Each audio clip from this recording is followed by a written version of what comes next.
right, guys, Ronnie C10 Talk. We're here with Nick from Outkast, making sure we're recording right now. And SEMA 2019, this dude's a badass builder. Been on the pod before, and you brought this friggin' Browntown out here. What's the story? How'd you get behind this build? I had a customer have a little bit of an idea on it, so we just kind of ran with it and collaborated with him and a couple other of my friends, and we just got it done. Wanted to do a cool little different build for him.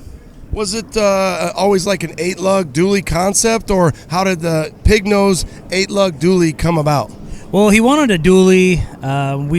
It's actually a 5-lug converted to 10, so we basically based it around a half-ton chassis and just went with the 10-lug wheel, but he always wanted a dually on it. What about the pig nose? A lot of times you'll see guys with the 60, 61, and they want to convert it out. Was he something like he's like, no way, I love that thing? Oh, yeah, no, definitely. It's a whole ugly duckling trying to be different look. This is an ugly duckling, but one thing that's not ugly about the ugly duckling is the paint. And I'll tell you what, even since we've been here, Nick made a comment from it. We talked about it. People are just walking up talking about the paint. Oh, yes, they're loving the brown and the tan mix. I don't know if it's the metallic in it or what, but just everybody's loving the color. Well, and did he want a brown truck? What was the thoughts behind it?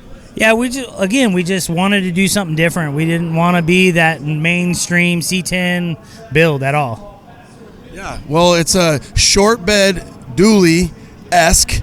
Now, is it just tubbed, and is it a true dually, or is it just a big fatty? Well, no, it's a true dually. It's got 2 wheels back there, but we got the 10-lug adapters like everybody else. But it is ready to rock and roll, and it gets sideways, no problem. LS swapped 61. Is it 61? 65 with a 61 hood. Yeah, see, people don't do that. That's opposite, so that's kind of cool. That's unique.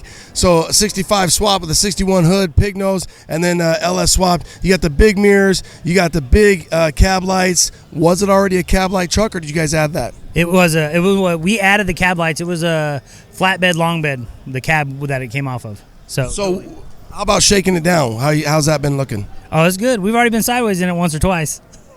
Interior's all very well done. You guys went with a smaller steering wheel. What gauges are you running? Dakota Digital. Dakota Digital gauges. Who did the seats? We did those in-house. We did all the material. I forget what brand that the actual seats they are. They're actually out of a 67. They don't make this cab style brackets, but we just flopped them around and made them work. The other thing that they did, they've got some Bob Grant fab work on the fenders, and then really you balanced it out with that cream, if you will. Obviously, if it was all brown, it'd be tough. Giving it some contrast with the cream. Dude, honestly, people have been checking this thing out all week. It's a killer build. It's a unique build. What are you guys thinking? We were just thinking to have fun. I mean, we kind of, being a short bed with a single cab, we even added ice chests and storage in the bed just so we can get things around. Besides the paint, what's the number one compliment? Everybody just loves the build in general. So different. Yeah, it's just because it is different, and we wanted to do. That's what we wanted to appeal to. Okay. Get it home and do a few little minor things to it, and then what's the next show for it? We're hoping Lone Star for sure.